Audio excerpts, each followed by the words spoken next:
सत श्री अकाल जी, तुसीं देख रहे हो पंजाब मेल यूएसए टीवी ते मैं Surabhi Sharma. Program international update लैके एक बार फिर तो हाजिर हो चुके हैं। जी हाँ, प्रोग्राम ਦੇ ਵਿੱਚ ਤਾਂ ਬਹੁਤ ਸਾਰੀਆਂ ਖਾਸ ਅਪਡੇਟਸ ਨੇ ਜੋ ਕਿ ਅਮਰੀਕਾ ਨਾਲ ਵੀ ਜੁੜੀਆਂ ਹੋਈਆਂ ਨੇ, ਭਾਰਤ ਪਾਕਿਸਤਾਨ ਦੇ ਨਾਲ ਵੀ ਜੁੜੀਆਂ ਹੋਈਆਂ ਨੇ। ਤਾਂ ਸਭ ਤੋਂ ਪਹਿਲਾਂ ਗੱਲ ਅਸੀਂ ਕਰਨ ਜਾ ਰਹੇ ਹਾਂ ਅਮਰੀਕਾ ਦੀ। ਅਮਰੀਕਾ ਦੇ ਵਿੱਚ ਡੋਨਲਡ ਟਰੰਪ ਨੇ ਗੈਰ ਕਾਨੂੰਨੀ ਪ੍ਰਵਾਸੀਆਂ ਤੇ ਗ੍ਰੀਨ ਕਾਰਡ ਹੋਲਡਰਸ ਲਈ ਨਵੇਂ ਐਲਾਨ ਜਾਰੀ ਕੀਤੇ ਹਨ। ਸੋ ਗ੍ਰੀਨ ਕਾਰਡ ਹੋਲਡਰਸ ਦੀ ਉਡੀਕ ਕਰ ਰਹੇ बहुत सारे लोगों के लिए बहुत अहम खबर है। पहली गल तो यही है कि ग्रीन कार्ड होल्डर्स अमेरिका दे विच इस समय बहुत ज़्यादा ने और किते ना किते उन्हां दे मन दे विच भी एक चिंता बनी हुई है कि किते डोनल्ड ट्रंप दी कोई चीज़ या फिर कोई बयान ऐसा ना आ जाए जो उन्हां लई मुसीबत पैदा कर दे। सो डोनल्ड ट्रंप ने ग्रीन कार्ड होल्डर्स लई कुछ ऐलान किते ने। फिलहाल वो ऐलान इस तरीके दे ने कि जिस नाल इन्हां ग्रीन कार्ड होल्डर्स दे जो ग्रीन कार्ड है खतरे विच पै सकता है। इस करके अगर ग्रीन कार्ड होल्डर्स अमेरिका विच रह रहे हैं तो कुछ खास गल्लां दा ध्यान उन्हां नूं उत्थे रहिंदे होए रखना पवेगा। सो ग्रीन कार्ड होल्डर्स नूं ट्रंप सरकार ने एक तरह की चेतावनी दी है। डोनल्ड ट्रंप ने पहला भी कहा सीगा कि अमेरिका दे विच रहना ते अमेरिका दे रूल्स रेगूलेशनस फॉलो करने पैणगे। इस नाल अमेरिका दे विच रहण वास्ते तुहानूं अमेरिका दे तौर तरीकिਆਂ वांग चलना पएगा, ना कि अपने तरीकिਆਂ वांग। और अमेरिका दे विच तां डोनल्ड ट्रंप ने यह भी कहा सी कि अगर कोई अमरीकी नागरिक कोई बहुत बड़ा अपराध करता है तो उसनूं भी डिपोर्ट कर दिता जाएगा। फिलहाल ऐसा संभव नहीं है क्योंकि अमेरिका सरकार किसी भी अमरीकी नागरिक नूं डिपोर्ट नहीं कर सकती सिवाय विदेशी नागरिकां ते। सो विदेशी नागरिक जो इस वेले अमेरिका विच मौजूद ने उन्हां लई किते ना किते खतरे की घंटी है, खास तौर पर ग्रीन कार्ड होल्डर्स अते गैर कानूनी प्रवासी और विद्यार्थी। डोनल्ड ट्रंप जिहड़े ने लगातार ऐसे अपने नियम लैके आउंदे रहिंदे ने जो इमीग्रेशन दे नाल जुड़े हुंदे ने, खास तौर ते इमीग्रेशन दे विच सख्ती जो ने और लगातार कर रहे ने। अमेरिका दे इमीग्रेशन विभाग वल्लों हुण ग्रीन कार्ड होल्डर्स नूं चेतावनी दित्ती गई है कि वो मुल्क विच मेहमान वांग रहन अते स्थानक कानून दी पालना ना करन वालियां नूं किसी भी वेले डिपोर्ट किया जा सकता है। सिंपल वही गल जो अक्सर वो आखदे ने कि अगर कोई ग्रीन कार्ड होल्डर अमेरिका विच रहना चाहता है तो इत्थे मेहमान वांगू रह सकता है, पर अगर उसने किसी भी कानून की उल्लंघना की तो उसनूं तुरंत डिपोर्ट भी किया जा सकता है। सिटीजनशिप अते इमीग्रेशन सेवावां विभाग ने कहा है कि ग्रीन कार्ड सिर्फ उन्हां लोकां वास्ते हन जो मुल्क नूं बेहतर बनाउण विच योगदान पाउंदे हन अते जिहड़े मुल्क दे विच आके अशांति नूं पैदा नहीं करते, फिलहाल शांति पैदा करते हैं ते एक चंगे तरीके दे नाल अमेरिका दे विच या फिर मुल्क विच रहंदे हन। पर जिहड़े लोग उन्हां दे कानून अते कदरां कीमतां दा सत्कार नहीं करते उन्हां नूं इत्थे रहण दा कोई भी हक नहीं है। सो इमीग्रेशन विभाग वालों साफ तौर पर कह दिता गया है कि अगर कोई भी इत्थे आके किसी भी चीज़ की उल्लंघना करता है तो उसनूं अमेरिका दे विच नहीं रहण दिता जावेगा। अमेरिका नूं सुरक्षित रखण वास्ते चौकसी बेहद जरूरी है अते चंगा होवेगा जे तुसीं विवादां तो दूर रहो।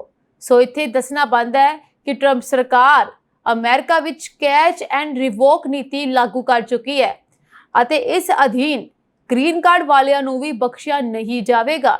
इस नीति अधीन अगर तुसी कोई भी ऐसा अपराध करते हो या उल्लंघना करते हो तो तुहानूं तुरंत फड़ लिया जाएगा। इस दे नाल ही तुहानूं डिपोर्ट कर दिता जावेगा। ये भी जरूरी नहीं है कि डिपोर्ट किया जाए, इस तो इलावा तुहाडे ते कार्रवाई हो सकती है, तुहानूं जुर्माना भी लग सकता है, तुहानूं जेल भी भेजा जा सकता है। इस दे नाल विदेश मंत्री मार्को रूबियो ने नवी नीति का जिक्र किया है अते इसका जिक्र करदिआं उन्होंने कहा कि अमेरिका विच मौजूद कोई भी शख्स जो इत्थों का नागरिक नहीं है उसनूं कानून तोड़न की सख्त सज़ा मिलेगी अते इमीग्रेशन स्टेटस रद्द कर दिता जाएगा, जिस करके उस शख्स का भारी नुकसान होवेगा। दस दिए कि अतीत विच ग्रीन कार्ड रद्द होने ते अदालत में चुनौती दी जा सकती सी, पर हुण अजिहा कोई राह खुला नहीं रखा गया है। यानी कि अगर किसी ग्रीन कार्ड होल्डर्स का ग्रीन कार्ड रद्द कर दिता जाता है तो अगर वो अदालत जाने बारे सोच रहा है तो अदालत जाके इसनूं चुनौती नहीं दे सकता, क्योंकि ये राह भी अमरीकी सरकार वालों या मैं सीधे तौर पर कहा ट्रंप वालों बंद कर दिता गया।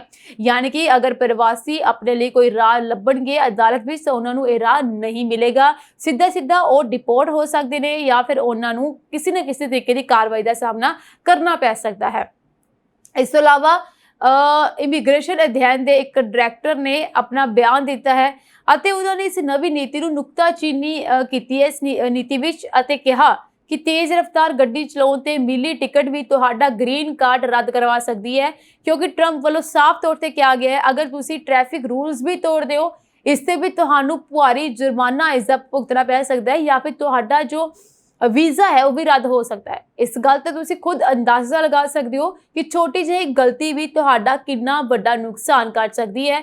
पिछे ਜਿਹੇ बहुत सारे विद्यार्थियों के वीज़े रद्द होए सीगे, जिस विच यही गल सामने आई सी कि कुछ विद्यार्थी तो ऐसे सी जिन्हां ने छोटियां गलतियां कीतियां सी और जिन्हां दा हल या फिर निपटारा पहले समय विच हो चुकिया सी, पर दोबारा तो ट्रंप सरकार वालों इन्हां नूं वापस लिआंदा गया, उन्हां दी गलतियां नूं दोबारा तो मुड़ उन्हां सामने रखिया गया ਅਤੇ ਕਿਹਾ ਗਿਆ ਕਿ ਉਹਨਾਂ ਦੇ ਵੱਲੋਂ ਟ੍ਰੈਫਿਕ ਰੂਲ ਤੋੜਿਆ ਗਿਆ ਸੀ ਜਾਂ ਫਿਰ ਤੇਜ਼ ਗੱਡੀ ਚਲਾਈ ਗਈ ਸੀ ਜਾਂ ਫਿਰ ਸ਼ਰਾਬ ਪੀ ਕੇ ਗੱਡੀ ਚਲਾਈ ਗਈ ਸੀ, ਇਸ ਕਰਕੇ ਉਹਨਾਂ ਨੂੰ ਡਿਪੋਰਟ ਕਰ ਦਿੱਤਾ ਜਾਏਗਾ। ਸੋ ਅਮਰੀਕਾ ਦੇ ਵਿੱਚ ਇਸ ਵੇਲੇ ਐਸੀਆਂ ਸਖਤੀਆਂ ਦੇਖਣ ਨੂੰ ਮਿਲਣਗੀਆਂ, ਇਸ ਕਰਕੇ ਪ੍ਰਵਾਸੀਆਂ ਨੂੰ ਖਾਸ ਤੌਰ ਤੇ ਧਿਆਨ ਦੇਣ ਦੀ ਜ਼ਰੂਰਤ ਹੈ ਕਿ ਅਗਰ ਉਹ ਐਸੀਆਂ ਵੀ ਛੋਟੀਆਂ-ਮੋਟੀਆਂ ਗਲਤੀਆਂ ਕਰਦੇ ਨੇ ਇਸ ਲਈ ਉਹਨਾਂ ਨੂੰ ਬਖਸ਼ਿਆ ਨਹੀਂ ਜਾਏਗਾ, ਨਾ ਕਿ ਉਹਨਾਂ ਦੀ ਸੁਣਵਾਈ ਹੋਏਗੀ, ਸਿੱਧਾ ਉਹਨਾਂ ਤੇ ਕਾਰਵਾਈ ਹੋ ਸਕਦੀ ਹੈ। ਇਸ ਕਾਰਵਾਈ ਦੇ ਵਿੱਚ ਅਗਰ ਉਹ ਗ੍ਰੀਨ ਕਾਰਡ ਹੋਲਡਰ ਹੈ ਤਾਂ ਉਸਦਾ ਗ੍ਰੀਨ ਕਾਰਡ ਰੱਦ ਹੋ ਸਕਦਾ ਹੈ, ਅਗਰ ਉਹ ਸਟੂਡੈਂਟ ਹੈ ਤਾਂ ਉਸਦਾ ਸਟੂਡੈਂਟ ਵੀਜ਼ਾ ਰੱਦ ਹੋ ਸਕਦਾ है, अगर वो वर्क परमिट है तो वर्क परमिट भी रद्द हो सकता है।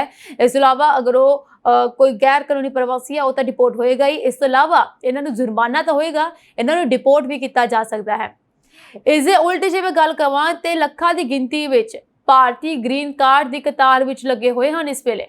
सो जिन्हां दा उਡੀਕ समय की गल करा तो 50 साल तो वध दस्सिया जा रहा है। यह बहुत लंबा इंतजार है। जदों ग्रीन कार्ड वालियां दा माड़ा हाल हो रहा है तो वर्क परमिट वाले भारतीय की हालत का सहजे ही अंदाजा लगाया जा सकता है, जिन्हां की गिनती 12 लाख तो वध दसी जा रही है। सो इस समय इन्हां लोगों के की हालात होंगे तुसीं समझ सकते हो। तो अमेरिका दे विच अगर तुसीं रह रहे हो तो किस तरीके नाल रहना है तो किस तरीके नाल उन्हां रूल्स फॉलो करने पैणगे। ट्रंप प्रशासन के सत्ता दे विच इस गल का खास ध्यान तुहानूं रखना पएगा। अगर तुसीं बिल्कुल कोई गलती नहीं करते और हर तरीके के रूल्स नूं फॉलो करते हो तो तुहानूं इस तरीके की टेंशन की कोई ज़रूरत नहीं है, क्योंकि तुहाडे उत्ते कोई भी कास नहीं टिकेगी। सो इसी दे नाल ही अमेरिका दे विच 12 लाख प्रवासियां नूं डिपोर्ट करन दे हुक्म जारी हो चुके हैं। इमीग्रेशन अते कस्टम इन्फोर्समेंट वालियां नूं धरती ते जगह नहीं लभ रही है जिथे इन्हां नूं भेजिया जा सके, यानी कि 12 लाख लोगों की सूची तो तैयार कर दी गई, 12 लाख प्रवासी डिपोर्ट तक करन दा आदेश जारी हो गया, पर हुण पंगा इत्थे पै रहा है कि इन्हां नूं डिपोर्ट कित्थे कीता जावे। इन्हां नूं डिपोर्ट करन वास्ते हुण इमीग्रेशन अधिकारियों नूं कोई भी जगह नहीं लभ रही है धरती ते जिथे इन्हां लोकां नूं भेजिया जा सके। वैसे तो 2-3 देशों दे विच इन्हां प्रवासी नूं भेजिया जा रहा सीगा, पर हुण दूसरे देशों की भाल की जा रही है। दूजे पासे ट्रंप सरकार नूं प्रवान करना पिया कि यूएस सिटीजन नूं डिपोर्ट करन दा उन्हां कोल कोई हक नहीं है, यानी कि वही गल जिस वेले कहा गया सीगा कि अमरीकी नागरिक नूं भी डिपोर्ट किया जा सकता है, इस गल नूं डोनाल्ड ट्रंप ने खुद प्रवान कर दिता है कि उन्हां कोल इसका कोई हक नहीं है। जी हाँ, डोनाल्ड ट्रंप की इमीग्रेशन मंत्री क्रिस्टी नोएम ने संसद की एक सब कमेटी अगे पेश हुंदियां दस्सिया कि प्रवासियों ने डिपोर्ट करन वास्ते कई मुल्कां दे नाल गलबात चल रही है। ट्रंप के डेपोटेशन प्रोग्राम बारे क्रिस्टी नोएम नूं तिखे सवालों का सामना भी करना पिया और sub committee which democratic party की मैंबर लॉरेन अंडरवुड ने हर सवाल ते उन्हां नूं घेरन दा यतन किया। अंडरवुड ने तल्ख लहजे विच पुछया कि की गैर कानूनी प्रवासियों नूं डिपोर्ट करदियां कानून मुताबक कार्रवाई होनी चाहिए है। इस जवाब विच अमेरिका की गृह सुरक्षा मंत्री ने गल घुमाउण दी यतन किया, पर अंडरवुड सीधी हो गई और उसने हाँ या ना में जवाब देने लिए आख्या। क्रिस्टी नोएम वालों नहीं कहते ही अंडरवुड ने अगला सवाल दाग दिता और पूछा कि की सरकार अमरीकी नागरिकों को डिपोर्ट करने का हक रखती है। इत्थे क्रिस्टी नोएम कसूती फस गई और यह कह के खेड़ा छुड़ाना पिया कि नहीं, सरकार को इसका कोई हक नहीं है। अंडरवुड ने क्रिस्टी नोएम के मूँह से दोष लाया कि वह मुल्कों के संविधान तो ज़्यादा अपने राष्ट्रपति को तवज्जो दे रहे हैं। इत्थे दसना बनता है कि अमेरिका का इमीग्रेशन विभाग गृह सुरक्षा मंत्रालय के अधीन आउंदा है और ट्रंप के सत्ता संभालन मगरों पहली बार उन्होंने मंत्री नूं ढुकवें जवाब देने में दिक्कतां आईयां। दस दिए कि पनामा, कोस्टारिका जां अल सल्वाडोर वर्गे मुल्कों में वड्डी गिनती में प्रवासी डिपोर्ट करने सौखे नहीं, जिसके मद्देनज़र हुण ट्रंप सरकार ने लीबिया, अंगोला, मालडोवा, रवांडा और बेनिन वर्गे मुल्कों वाल भी गैर कानूनी प्रवासी भेजने के यतन कर रही है। ਅਤੇ ਕੋਸ਼ਿਸ਼ ਕੀਤੀ ਜਾ ਰਹੀ ਹੈ ਕਿ ਇਹਨਾਂ ਦੇਸ਼ਾਂ ਦੇ ਵਿੱਚ ਇਹਨਾਂ ਲੋਕਾਂ ਨੂੰ ਭੇਜਿਆ ਜਾ ਸਕੇ, ਪਰ ਇਸ ਤੇ ਵੀ ਲੋਕਾਂ ਨੂੰ ਭੇਜਣਾ ਬਿਲਕੁਲ ਸੁਰੱਖਿਅਤ ਨਹੀਂ ਹੈ। ਗੈਰ ਕਾਨੂੰਨੀ ਪ੍ਰਵਾਸੀਆਂ ਨੂੰ ਡਿਪੋਰਟ ਕਰਨ ਦੀ ਤਿਆਰੀ ਤਾਂ ਕੀਤੀ ਜਾ ਰਹੀ ਹੈ, ਪਰ ਹੁਣ ਮੇਨ ਜੋ ਪ੍ਰੋਬਲਮ ਮੈਂ ਕਹਾਂ ਆ ਰਹੀ ਹੈ ਅਮਰੀਕੀ ਸਰਕਾਰ ਨੂੰ ਇਹ ਆ ਰਹੀ ਹੈ ਕਿ ਉਹਨਾਂ ਨੂੰ ਕਿਸ ਮੁਲਕਾਂ ਵਿੱਚ ਭੇਜਿਆ ਜਾਵੇ। ਇਸ ਕਰਕੇ ਲੀਬੀਆ ਵਰਗੇ ਦੇਸ਼ਾਂ ਨਾਲ ਗੱਲਬਾਤ ਕੀਤੀ ਜਾ ਰਹੀ ਹੈ, ਜਦਕਿ ਲੀਬੀਆ ਵਰਗੇ ਦੇਸ਼ ऐसे देश ਨੇ ਜਿੱਥੇ ਪ੍ਰਵਾਸੀਆਂ ਦੀ ਜਾਨ ਨੂੰ ਖਤਰਾ ਪੈਦਾ ਹੋ ਸਕਦਾ ਹੈ। ਇਸ ਦੇ ਬਾਵਜੂਦ ਵੀ ਗੈਰ ਕਾਨੂੰਨੀ ਪ੍ਰਵਾਸੀਆਂ ਨੂੰ ਅਮਰੀਕੀ ਸਰਕਾਰ ਲੀਬੀਆ ਭੇਜਣਾ ਚਾਹੁੰਦੀ ਹੈ, ਜਦਕਿ ਟਰੰਪ ਦੇ ਵੱਲੋਂ ਆਪਣੇ ਨਾਗਰਿਕਾਂ ਨੂੰ ਇਹ ਐਡਵਾਈਜ਼ਰੀ ਜਾਰੀ ਕੀਤੀ ਗਈ ਹੈ ਕਿ ਉਹ ਲੀਬੀਆ ਜਾਣ ਤੋਂ ਪਰਹੇਜ਼ ਕਰਨ, यानी कि ਲੀਬੀਆ यात्रा ना ਕਰਨ, क्योंकि ਉੱਥੇ ਅਮਰੀਕੀਆਂ ਦੀ ਜਾਨ ਨੂੰ ਖਤਰਾ ਪੈਦਾ ਹੋ ਸਕਦਾ ਹੈ। ਪਰ ਇਸ ਦੇ ਬਾਵਜੂਦ ਵੀ ਅਮਰੀਕੀ ਸਰਕਾਰ ਨੇ ਇਹ ਨਹੀਂ ਸੋਚਿਆ ਕਿ ਗੈਰ ਕਾਨੂੰਨੀ ਪ੍ਰਵਾਸੀ ਕਿਵੇਂ ਉੱਥੇ ਪਹੁੰਚਣਗੇ ਤੇ ਕਿਵੇਂ ਉੱਥੋਂ ਦੀ ਆਪਣੇ ਮੁਲਕਾਂ ਵੱਲ ਵਾਪਸ ਪਰਤਣਗੇ, ਜਿੱਥੇ ਅਗਰ ਨਿਊਯਾਰਕ ਜਾਣ ਦੀ ਕੋਈ ਤਿਆਰੀ ਵੀ ਕਰਦਾ ਹੈ ਤੇ ਉਸ ਨੂੰ ਗੋਲੀ ਮਾਰ ਦਿੱਤੀ ਜਾਂਦੀ ਹੈ। ਤੁਹਾਨੂੰ ਦੱਸ ਦਵਾਂ ਕਿ 2011 ਤੋਂ ਲੀਬੀਆ ਵਿੱਚ ਘਰੇਲੂ ਜੰਗ ਛਿੜੀ ਹੋਈ ਹੈ ਅਤੇ ਲੋਕ ਆਪਣੀ ਜਾਨ ਬਚਾ ਕੇ ਯੂਰਪੀ ਮੁਲਕਾਂ ਵੱਲ ਜਾ ਰਹੇ ਨੇ, ਔਰ ਅਗਰ ਇਸ ਦੀ ਤਿਆਰੀ ਕਰਦੇ ਹੋਏ ਕੋਈ ਫੜਿਆ ਜਾਂਦਾ ਹੈ ਤੇ ਉਸ ਨੂੰ ਤੁਰੰਤ ਗੋਲੀ ਮਾਰ ਦਿੱਤੀ ਜਾਂਦੀ ਹੈ। ਇਸ ਕਰਕੇ ਇੱਥੇ ਵੱਡਾ ਸਵਾਲ ਇਹ ਪੈਦਾ ਹੁੰਦਾ ਹੈ ਕਿ ਅਗਰ ਇਹ ਗੈਰ ਕਾਨੂੰਨੀ ਪ੍ਰਵਾਸੀ ਲੀਬੀਆ ਵਿੱਚ ਪਹੁੰਚ ਜਾਂਦੇ ਨੇ ਤੇ ਇੱਥੋਂ ਦੀ ਆਪਣੇ ਮੁਲਕਾਂ ਵੱਲ ਨੂੰ ਕਿਵੇਂ ਆਉਣਗੇ। ਅਗਰ ਉਹਨਾਂ ਦੀ ਜਾਨ ਨੂੰ ਖਤਰਾ ਪੈਦਾ ਹੋ ਗਿਆ ਜਾਂ ਫਿਰ ਉਹਨਾਂ ਦੀ ਜਾਨ ਚਲੀ ਗਈ ਤੇ ਇਸ ਦਾ ਜ਼ਿੰਮੇਵਾਰ ਕੌਣ ਹੋਏਗਾ। ਉਧਰ ਵਾਲ ਸਟਰੀਟ ਜਰਨਲ ਦੀ ਇੱਕ ਰਿਪੋਰਟ ਦੇ ਮੁਤਾਬਕ ਆਈਸ ਬਾਰਬੀ ਦੇ ਨਾਂ ਨਾਲ ਪ੍ਰਸਿੱਧ ਕ੍ਰਿਸਟੀ ਨੋਇਮ ਵਿਰੁੱਧ ਕੰਮ ਦੌਰਾਨ ਮੇਕਅਪ ਲਾਉਣ ਦੇ ਦੋਸ਼ ਵੀ ਲੱਗ ਚੁੱਕੇ ਹਨ। ਅਮਰੀਕਾ ਦੇ ਸਾਊਥ ਡੈਕੋਟਾ ਸੂਬੇ ਦੀ ਗਵਰਨਰ ਰਹਿ ਚੁੱਕੀ ਕ੍ਰਿਸਟੀ ਨੋਇਮ ਵਿਰੁੱਧ ਪਿਛਲੇ ਸਮੇਂ ਦੌਰਾਨ ਦੋਸ਼ ਲੱਗੇ ਸਨ ਕਿ ਗੈਰ ਕਾਨੂੰਨੀ ਪ੍ਰਵਾਸੀਆਂ ਨੂੰ ਫੜਨ ਲਈ ਆਈਸ ਵੱਲੋਂ ਆਰੰਭੀ ਕਾਰਵਾਈ ਦੌਰਾਨ ਹੀ ਉਹਨਾਂ ਨੇ ਸੋਸ਼ਲ ਮੀਡੀਆ ਦੀ ਇਸ ਦੀ ਜਾਣਕਾਰੀ ਲੀਕ ਕਰ ਦਿੱਤੀ ਸੀ। ਇਸ ਤੋਂ ਇਲਾਵਾ ਹੁਣ ਡੋਨਲਡ ਟਰੰਪ ਵੱਲੋਂ ਇੱਕ ਪਾਸੇ ਚੇਤਾਵਨੀ ਵੀ ਦਿੱਤੀ ਜਾ ਰਹੀ ਹੈ, ਦੂਸਰੇ ਪਾਸੇ ਗੈਰ ਕਾਨੂੰਨੀ ਪ੍ਰਵਾਸੀਆਂ ਨੂੰ ਡਿਪੋਰਟ ਕਰਨ ਦੀ ਤਿਆਰੀ ਵੀ ਕੀਤੀ ਜਾ ਰਹੀ ਹੈ, ਪਰ ਇਸ ਗੱਲ ਨੂੰ ਲੈ ਕੇ ਹਲੇ ਪੰਬਲਪੂਸਾ ਪਿਆ ਹੋਇਆ ਹੈ ਕਿ ਕਿਹੜੇ ਦੇਸ਼ ਵਿੱਚ ਇਹਨਾਂ ਗੈਰ ਕਾਨੂੰਨੀ ਪ੍ਰਵਾਸੀਆਂ ਨੂੰ ਭੇਜਿਆ ਜਾਵੇਗਾ। ਫਿਲਹਾਲ ਲੀਬੀਆ ਦੇ ਲਈ ਸਖਤ ਵਿਰੋਧ ਵੀ ਡੋਨਲਡ ਟਰੰਪ ਦਾ ਹੋ ਚੁੱਕਿਆ ਹੈ, ਕਿਉਂਕਿ ਲੀਬੀਆ ਦੇ ਵਿੱਚ ਗੈਰ ਕਾਨੂੰਨੀ ਪ੍ਰਵਾਸੀਆਂ ਨੂੰ ਭੇਜਣਾ ਬਿਲਕੁਲ ਵੀ ਸੇਫ ਨਹੀਂ ਹੈ। ਸੋ ਹੁਣ ਗੱਲ ਕਰਦੇ ਹਾਂ ਜੀ ਭਾਰਤ ਅਤੇ ਪਾਕਿਸਤਾਨ ਦੀ। ਭਾਰਤ ਅਤੇ ਪਾਕਿਸਤਾਨ ਦੇ ਵਿਚਾਲੇ ਤਣਾਅ ਲਗਾਤਾਰ ਵਧਦਾ ਜਾ ਰਿਹਾ ਹੈ। ਇਸ ਤਣਾਅ ਦੇ ਚੱਲਦੇ ਹੁਣ ਪਾਕਿਸਤਾਨ ਨੇ ਭਾਰਤ ਦੇ ਕਈ ਸ਼ਹਿਰਾਂ ਦੇ ਵਿੱਚ ਹਮਲੇ ਕਰ ਦਿੱਤੇ ਨੇ, ਜਿਸ ਵਿੱਚ ਪੰਜਾਬ ਦੇ ਕਈ ਸ਼ਹਿਰ ਸ਼ਾਮਲ ਨੇ, ਔਰ ਇਹਨਾਂ ਧਮਾਕਿਆਂ ਦੇ ਨਾਲ ਇਹ ਸ਼ਹਿਰ ਜਿਹੜੇ ਨੇ ਗੂੰਜ ਰਹੇ ਨੇ। ਲੋਕਾਂ ਦੇ ਮਨ ਵਿੱਚ ਸਹਿਮ ਤੇ ਡਰ ਦਾ ਮਾਹੌਲ ਪੈਦਾ ਹੋ ਚੁੱਕਿਆ ਹੈ। ਘਰਾਂ ਤੋਂ ਬਾਹਰ ਨਾ ਨਿਕਲਣ ਦੀ ਅਪੀਲ ਕੀਤੀ ਜਾ ਰਹੀ ਹੈ ਲੋਕਾਂ ਨੂੰ। ਇਸ ਤੋਂ ਇਲਾਵਾ ਰਾਤ ਦੇ ਵੇਲੇ ਹਮਲੇ ਤਾਂ ਹੋ ਰਹੇ ਸੀ, ਪਰ ਹੁਣ ਦਿਨ ਵੇਲੇ ਵੀ ਹਮਲੇ ਹੋਣੇ ਸ਼ੁਰੂ ਹੋ ਚੁੱਕੇ ਨੇ। ਸ਼ਨੀਵਾਰ ਨੂੰ ਪਹਿਲੀ ਵਾਰ ਪਾਕਿਸਤਾਨ ਨੇ ਦਿਨ ਵੇਲੇ ਡਰੋਨ ਦੇ ਨਾਲ ਪੰਜਾਬ ਦੇ ਕੁਝ ਜ਼ਿਲ੍ਹਿਆਂ ਤੇ ਹਮਲਾ ਕਰਨ ਦੀ ਕੋਸ਼ਿਸ਼ ਕੀਤੀ, ਜਿਸ ਨੂੰ ਫੌਜ ਨੇ ਨਾਕਾਮ ਕਰ ਦਿੱਤਾ। ਸਵੇਰੇ ਪਾਕਿਸਤਾਨ ਵੱਲੋਂ ਜਿਨ੍ਹਾਂ ਸ਼ਹਿਰਾਂ ਨੂੰ ਨਿਸ਼ਾਨਾ ਬਣਾਇਆ ਗਿਆ ਉਹਨਾਂ ਵਿੱਚ ਗੁਰਦਾਸਪੁਰ, ਅੰਮ੍ਰਿਤਸਰ, ਜਲੰਧਰ, ਤਰਨਤਾਰਨ, ਬਠਿੰਡਾ, ਫਿਰੋਜ਼ਪੁਰ ਵਰਗੇ ਸ਼ਹਿਰ ਸ਼ਾਮਲ ਨੇ। ਜਲੰਧਰ ਦੀ ਜੇ ਗੱਲ ਕੀਤੀ ਜਾਏ ਤੇ ਜਲੰਧਰ ਵਿੱਚ ਇੱਕ ਹੋਰ ਜ਼ੋਰਦਾਰ ਧਮਾਕਾ ਹੋਇਆ। ਲੋਕਾਂ ਨੇ ਧਮਾਕੇ ਦੀ ਆਵਾਜ਼ ਸੁਣੀ, ਪੂਰੇ ਸ਼ਹਿਰ 'ਚ ਮੁੜ ਤੋਂ ਬਲੈਕਆਊਟ ਕਰ ਦਿੱਤਾ ਗਿਆ। ਰਾਤ ਨੂੰ 1:30 ਵਜੇ ਦੇ ਕਰੀਬ ਸਾਇਰਨ ਵੱਜਣੇ ਸ਼ੁਰੂ ਹੋ ਚੁੱਕੇ ਸੀ ਜਲੰਧਰ ਵਿੱਚ। ਤੁਹਾਨੂੰ ਦੱਸਣਾ ਇਸ ਤੋਂ ਪਹਿਲਾਂ ਵੀ ਬਲੈਕਆਊਟ ਕੀਤਾ ਗਿਆ ਸੀਗਾ, ਜੋ ਕਿ 9 ਵਜੇ ਤੋਂ ਲੈ ਕੇ 11:30 ਵਜੇ ਦੇ ਕਰੀਬ ਸੀਗਾ। ਉਸ ਤੋਂ ਬਾਅਦ ਬਲੈਕਆਊਟ ਬੰਦ ਹੋ ਗਿਆ ਸੀ, ਪਰ ਦੁਬਾਰਾ ਤੋਂ ਸਾਇਰਨ ਵੱਜਣੇ ਸ਼ੁਰੂ ਹੋ ਚੁੱਕੇ ਸੀ ਅਤੇ 1:30 ਵਜੇ ਦੇ ਕਰੀਬ ਪੂਰਾ ਬਲੈਕਆਊਟ ਕਰ ਦਿੱਤਾ ਗਿਆ। ਜਲੰਧਰ ਰੇਲਵੇ ਸਟੇਸ਼ਨ ਦੇ ਨੇੜੇ ਰਿਸ਼ੀ ਨਗਰ ਵਿੱਚੋਂ ਡਰੋਨ ਲੰਘਦੇ ਹੀ ਲੋਕਾਂ ਨੇ ਆਪਣੇ ਮੋਬਾਈਲ ਤੇ ਇਸ ਦੀਆਂ ਕੁਝ ਵੀਡੀਓਜ਼ ਵੀ ਰਿਕਾਰਡ ਕਰਨੀਆਂ ਸ਼ੁਰੂ ਕਰ ਦਿੱਤੀਆਂ। ਫਿਲਹਾਲ ਲੋਕਾਂ ਨੂੰ ਵੀ ਅਪੀਲ ਕੀਤੀ ਜਾ ਰਹੀ ਹੈ ਕਿ ਉਹ ऐसे वीडियोज़ वास्ते बाहर ना निकलन या फिर छत्ता ते ना चढ़न, क्योंकि किसी भी वेले कोई भी हादसा वापर सकता है। सो देर रात जलंधर विच धमाके की आवाज़ सुनने को मिली। तुहानूं दस्सां कि 15 के करीब धमाके होए ने, जिन्हां दे करके लोकां दे मन विच डर बैठ चुकिया है। रात वेले लगातार सायरन वजदे रहे, धमाके हुंदे रहे। इस दे नाल ही फिरोजपुर दे विच भी एक वड्डा धमाका होया, जिथे घर विच ड्रोन डिग गया अते 3 लोग बुरी तरीके नाल जख्मी हो चुके ने। इन्हां लोकां दे सड़न दी खबर सामने आई, यानी कि पूरी तरीके नाल जल चुके ने, और इस विच महिला जिहड़ी है वो ज़्यादा गंभीर जख्मी दसी जा रही है। इस तों इलावा जलंधर दे भी पिंड दे विच काफ़ी ज़्यादा मिसाइलां या फिर मैं कहां ड्रोन देखने को मिले ने। बहुत सारे ऐसे शहर ने जिन्हों के विच हुण सवेरे उठते सार यानी तड़के सार बहुत सारे ड्रोनां दे मलबे जिहड़े ने देखे गए ने। सो भारतीय फौज वालों कई ड्रोन डेग दिते गए ने, पर रात वेले जदों ये ड्रोन डेगे गए उस तो कुछ घंटे बाद पाकिस्तान ने फिर ड्रोन के नाल हमला कर दिता। हुण गल करा चंडीगढ़ की, तो चंडीगढ़ विच भी सायरन सवेरे 1:30 वजे के करीब वजने शुरू हो चुके सी। सायरन लगातार वजे ਚੰਡੀਗੜ੍ਹ ਵਿੱਚ ਲੜਾਕੂ ਜਹਾਜ਼ ਨਿਗਰਾਨੀ ਕਰਦੇ ਰਹੇ। ਦੇਰ ਰਾਤ ਨੂੰ ਆਸਮਾਨ ਵਿੱਚ ਲੜਾਕੂ ਜਹਾਜ਼ਾਂ ਦੀ ਆਵਾਜ਼ ਸੁਣਾਈ ਦਿੰਦੀ ਰਹੀ।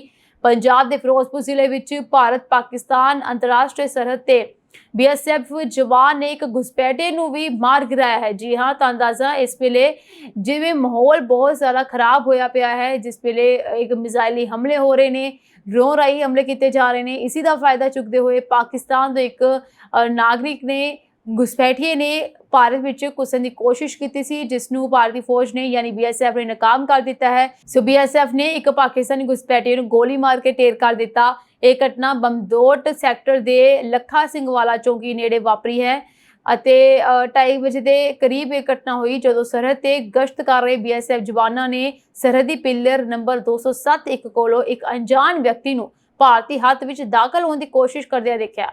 ਜਲੰਧਰ ਵਿੱਚ ਗੱਲ ਕੀਤੀ ਜਾਵੇ ਤੇ 1:40 ਤੇ ਬਲੈਕਆਊਟ ਹੋ ਗਿਆ ਸੀਗਾ। ਇਸ ਦੌਰਾਨ ਜ਼ਿਲ੍ਹੇ ਵਿੱਚ ਲਗਭਗ ਅੱਧੇ ਘੰਟੇ 'ਚ 15 ਧਮਾਕੇ ਸੁਣਾਈ ਦਿੱਤੇ। ਕੁਝ ਲੋਕ ਛੱਤਾਂ ਤੇ ਚੜ ਗਏ ਅਤੇ ਵੀਡੀਓ ਬਣਾਉਣ ਲੱਗੇ। ਇਸ ਦੌਰਾਨ ਡਿਪਟੀ ਕਮਿਸ਼ਨਰ ਨੇ ਕਿਹਾ ਕਿ ਜਲੰਧਰ 'ਚ ਡਰੋਨ ਉੜਦੇ ਦੇਖੇ ਜਾ ਸਕਦੇ ਨੇ। ਸੋ ਤੁਹਾਨੂੰ ਦੱਸ ਦਵਾਂ ਕਿ ਪੰਜਾਬ ਦੇ 3 ਸ਼ਹਿਰਾਂ ਦੇ ਵਿੱਚ ਰੈੱਡ ਅਲਰਟ ਜਾਰੀ ਕਰ ਦਿੱਤਾ ਗਿਆ ਹੈ, ਜਿਸ ਵਿੱਚ ਜਲੰਧਰ, ਬਠਿੰਡਾ ਤੇ ਅੰਮ੍ਰਿਤਸਰ ਸ਼ਹਿਰ ਸ਼ਾਮਲ ਨੇ। ਇੱਥੇ ਲੋਕਾਂ ਨੂੰ ਖਾਸ ਹਦਾਇਤਾਂ ਦੇ ਦਿੱਤੀਆਂ ਗਈਆਂ ਨੇ। ਤੁਹਾਨੂੰ ਦੱਸ ਦਵਾਂ ਕਿ ਜਲੰਧਰ ਦੇ ਕੈਂਟ ਨੂੰ ਪੂਰੀ ਤਰੀਕੇ ਨਾਲ ਬੰਦ ਕਰ ਦਿੱਤਾ ਗਿਆ ਹੈ। ਇਸ ਤੋਂ ਇਲਾਵਾ ਲੋਕਾਂ ਨੂੰ ਮਾਲਸ ਵਿੱਚ ਜਾਣ ਤੋਂ ਬਚਣ ਲਈ ਕਿਹਾ ਗਿਆ ਹੈ, ਉੱਚੀਆਂ ਬਿਲਡਿੰਗਾਂ ਤੇ ਜਾਣ ਨੂੰ ਬਚਣ ਲਈ ਕਿਹਾ ਗਿਆ ਹੈ ਔਰ ਕਾਫੀ ਸਾਰੇ ਮਾਲਸ ਜਿਹੜੇ ਨੇ ਉਹਨਾਂ ਨੂੰ ਵੀ ਬੰਦ ਕਰ ਦਿੱਤਾ ਗਿਆ ਹੈ। ਸੋ ਸੁਰੱਖਿਆ ਦੇ ਪੂਰੇ ਪ੍ਰਬੰਧ ਕੀਤੇ ਜਾ ਰਹੇ ਨੇ, ਲੋਕਾਂ ਦੀ ਸੁਰੱਖਿਆ ਧਿਆਨ ਰੱਖਿਆ ਜਾ ਰਿਹਾ ਹੈ, ਪਰ ਲਗਾਤਾਰ ਸਾਇਰਨ ਜਿਹੜੇ ਨੇ ਇੱਥੇ ਵੱਜ ਰਹੇ ਨੇ, ਸੁਣਨ ਨੂੰ ਮਿਲ ਰਹੇ ਨੇ। ਸੁਰੱਖਿਆ ਫੋਰਸਾਂ ਡਰੋਨਾਂ ਦੀ ਜਾਂਚ ਲੱਗ ਚੁੱਕੀਆਂ ਨੇ ਕਿ ਇਹ ਡਰੋਨ ਕਿੱਥੋਂ ਦੇ ਬਣ ਕੇ ਆਏ ਨੇ।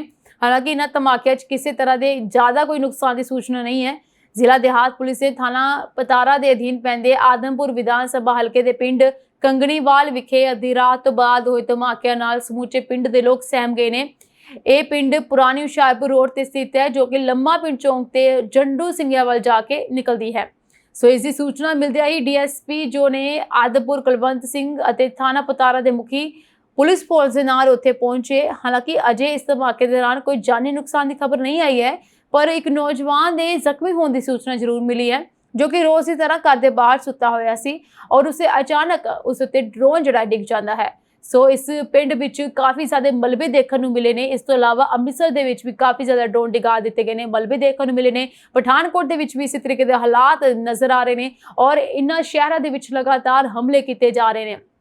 ਇਸ ਕਰਕੇ ਪੰਜਾਬ ਦੇ 3 ਜ਼ਿਲ੍ਹਿਆਂ ਨੂੰ ਕਾਫੀ ਜ਼ਿਆਦਾ ਅਲਰਟ ਤੇ ਰੱਖ ਦਿੱਤਾ ਗਿਆ ਹੈ, ਤਾਂ ਕਿ ਲੋਕਾਂ ਨੂੰ ਸੁਚੇਤ ਕੀਤਾ ਜਾ ਸਕੇ ਤੇ ਲੋਕਾਂ ਨੂੰ ਸਾਵਧਾਨ ਰਹਿਣ ਦੀ ਅਪੀਲ ਕੀਤੀ ਗਈ ਹੈ। ਖਾਸ ਤੌਰ ਤੇ ਲੋਕਾਂ ਨੂੰ ਖਿੜਕੀਆਂ ਦੇ ਕੋਲ ਜਾ ਕੇ ਫੋਨ ਚਲਾਉਣਾ ਜਾਂ ਫਿਰ ਖਿੜਕੀਆਂ ਤੋਂ ਦੂਰ ਰਹਿਣ ਦੀ ਅਪੀਲ ਕੀਤੀ ਗਈ ਹੈ।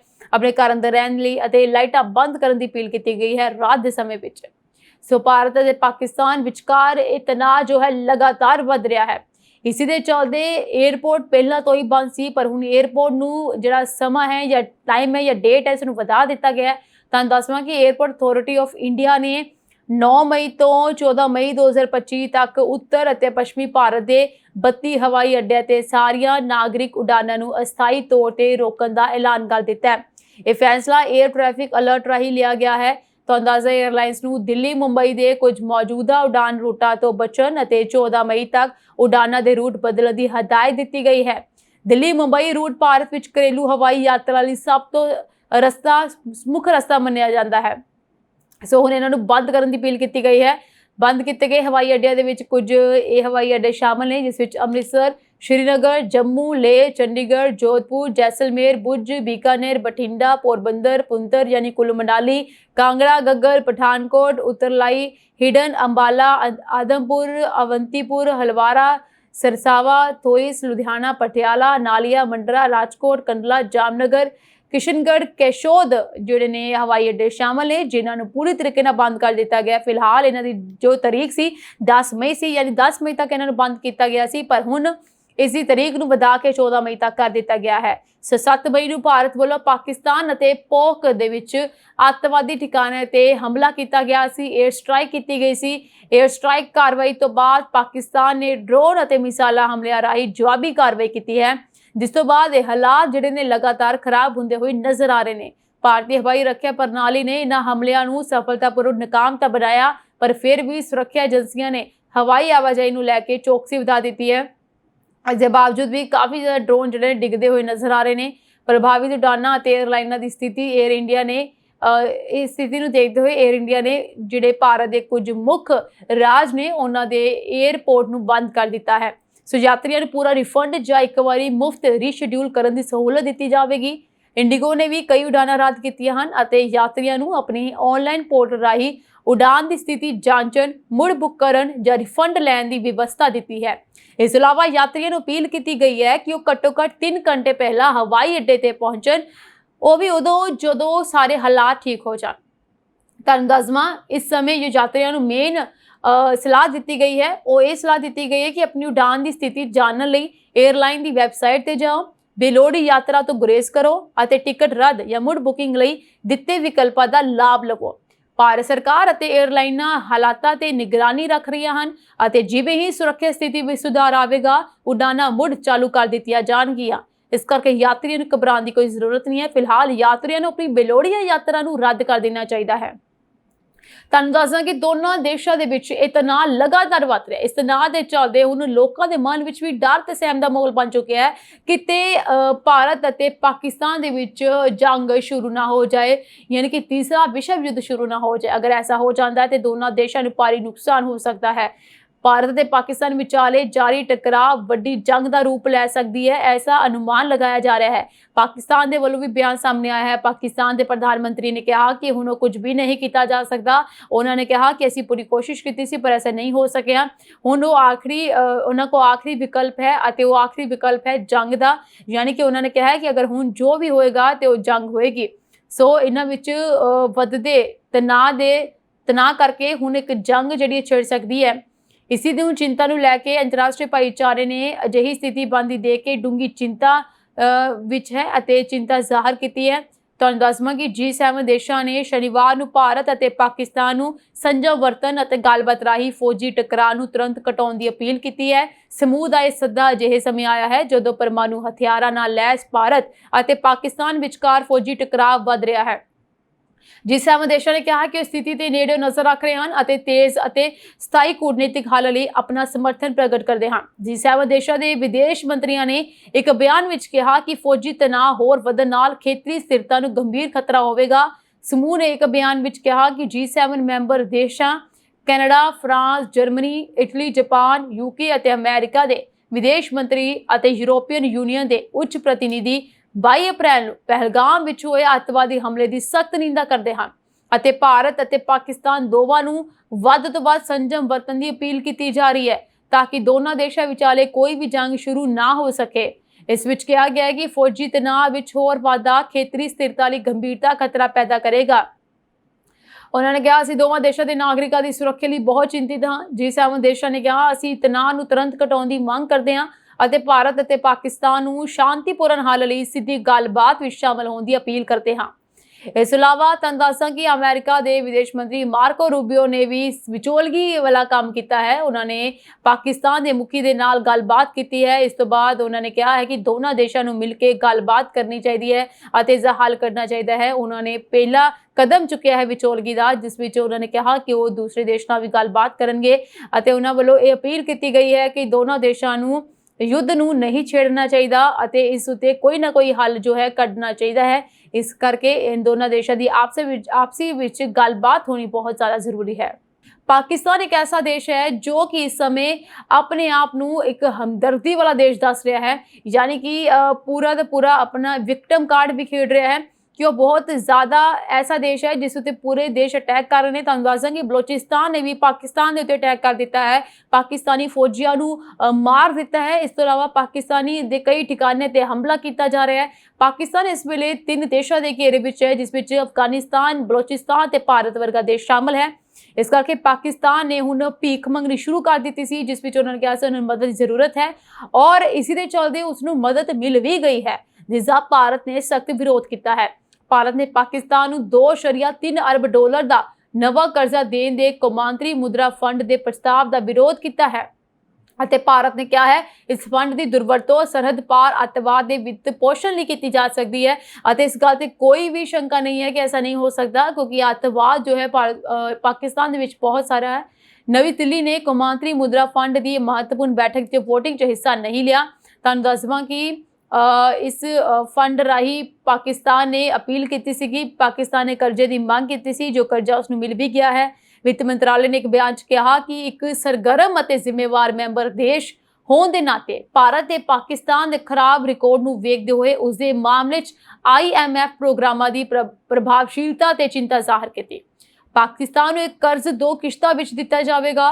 ਪਹਿਲੀ ਕਿਸ਼ਤ 1.3 ਅਰਬ ਅਤੇ ਦੂਸਰੀ ਕਿਸ਼ਤ $1 ਅਰਬ ਦੀ ਹੋਵੇਗੀ। भारत ने IMF के पोर्ट अपना विरोध दर्ज करवाया है, जिसने शुक्रवार को विस्तारित फंड सहूलत यानी EFF कर्जा प्रोग्राम $1 अरब की समीक्षा करने लिए मीटिंग की और पाकिस्तान लिए एक नवा लचकीलापन और स्थिरता सहूलत कर्जा प्रोग्राम जो कि $1.3 बिलियन ते भी विचार किया, जो कि पाकिस्तान लिए खोल दिता गया है। इस नाल एक खतरा होर बढ़ सकता है, यानी जंग जो है इस नाल छिड़न की संभावना बढ़ सकती है। भारत ने इस बारे कहा कि सरहद पार अतवाद नूं लगातार स्पॉन्सरशिप देण नाल विश्व भाईचारे नूं खतरनाक संदेश जांदा है। फंडिंग एजेंसियां ਅਤੇ ਦਾਨੀਆਂ ਨੂੰ खतरे का सामना करना पैंदा है ਅਤੇ आलमी कदरां कीमतां ਦਾ मजाक उड़ाउंदा है। इस विच ਇਹ ਵੀ ਕਿਹਾ ਗਿਆ है कि IMF ਵਰਗੀਆਂ ਕੌਮਾਂਤਰੀ ਵਿੱਤੀ ਸੰਸਥਾਵਾਂ ਤੋਂ ਆਉਣ ਵਾਲੇ ਪ੍ਰਵਾਹ ਦੀ ਦੁਰਵਰਤੋਂ ਫੌਜੀ ਅਤੇ ਰਾਜ ਪ੍ਰਯੋਜਿਤ ਸਰਹੱਦ ਪਾਰ ਅੱਤਵਾਦੀ ਉਦੇਸ਼ਾਂ ਲਈ ਕੀਤੀ ਜਾ ਸਕਦੀ ਹੈ। ਇਹ ਚਿੰਤਾ ਕਈ ਮੈਂਬਰ ਦੇਸ਼ਾਂ ਵਿੱਚ ਗੂੰਜਦੀ ਹੈ, पर IMF की प्रतिक्रिया प्रक्रियात्मक और तकनीकी रस्मां तक सीमित है। इस करके शायद इस गल का अंदाजा नहीं लगा पा रही कि उन्होंने वालों दिता दान कितना ज़्यादा नुकसान कर सकता है या फिर अतवादियों को प्रमोट करने में बहुत बड़ी मदद पाकिस्तान की कर सकता है। एक गंभीर पाड़ा है जो ये यकीनी बनाने की तुरंत जरूरत को उजागर करता है कि आलमी वित्तीय संस्थावां वालों अपनाईयां जांदियां प्रक्रियावां विच नैतिक कदरां कीमतां ते उचित विचार किया जाए। IMF ने भारत के बयानों और वोटिंग तो दूर रहने का नोटिस लिया है, इस करके उन्होंने कहा इस विच शमूलियत नहीं करेगा। सो इस वेले जो हालात ने बहुत ज़्यादा खराब हो चुके हैं और ये कहा जा रहा है कि इस वेले भी जंग छिड़ सकती है।